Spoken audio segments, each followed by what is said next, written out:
Des découvertes faites sur l'influence de la violence sur les enfants pourraient être appliquées aussi à la séduction de l'esprit des jeunes par l'occultisme.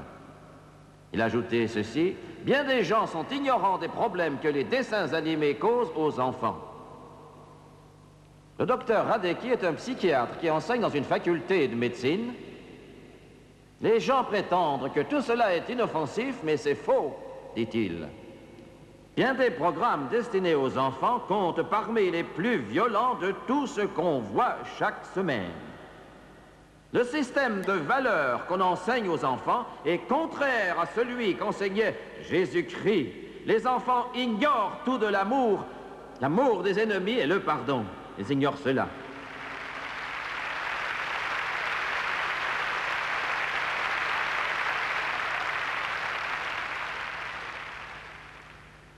La télévision est un professeur puissant.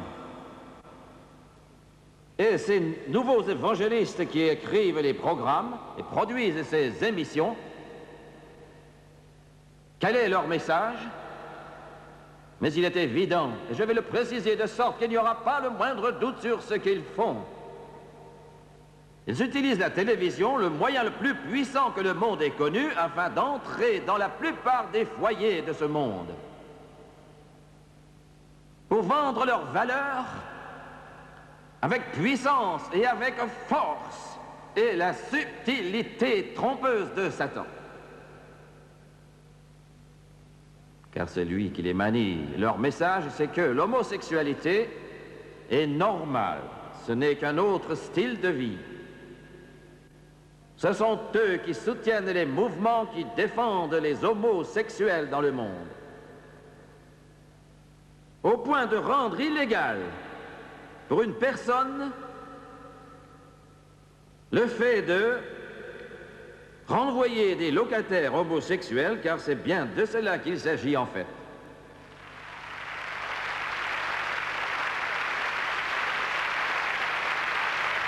L'homosexualité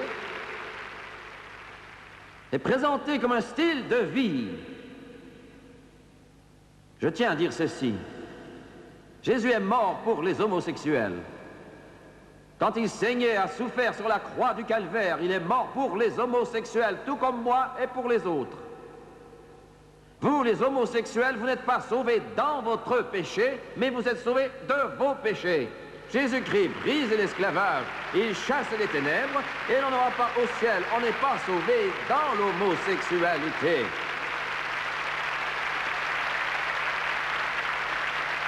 Voilà le message.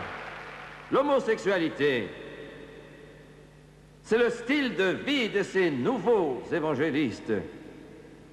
Le suivant, c'est l'adultère. Mis en valeur et présenté comme normal. Leur ambition avouée est de pousser vos filles du plus jeune âge possible à s'adonner au sexe. Voilà ce qu'ils recherchent. Les programmes sont conçus pour cela. Les feuilletons et les comédies télévisées, les drames sont tous conçus dans un but précis pour dénigrer la Bible. Quand cette Bible dit « Vous pouvez rire si vous le voulez, pour l'instant », elle dit « Tu ne commettras pas d'adultère ».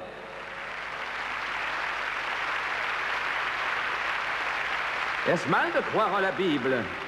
Je vais vous dire, madame, comment mettre fin aux problèmes et aux épreuves, à la tristesse, à la peine, à la douleur, de briser les lois de Dieu. Je vais vous dire comment faire cela. Je vais vous donner la plus grande dose de sagesse que vous ayez reçue dans votre vie. Tout d'abord, votre corps est le temple du Saint-Esprit. Et vous ne devez pas vous adonner au sexe si vous n'êtes pas marié à l'homme que vous aimez. Vous devez garder votre pureté, votre chasteté, votre corps, votre charme pour votre époux futur. Appelez ça démodé, mais peu importe, c'est encore le meilleur jeu qui soit.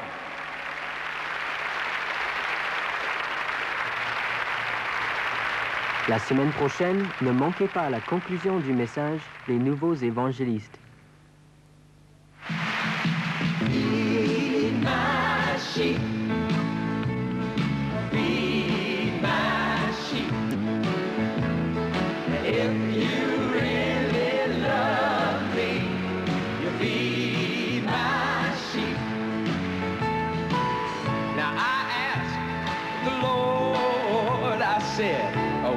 can I do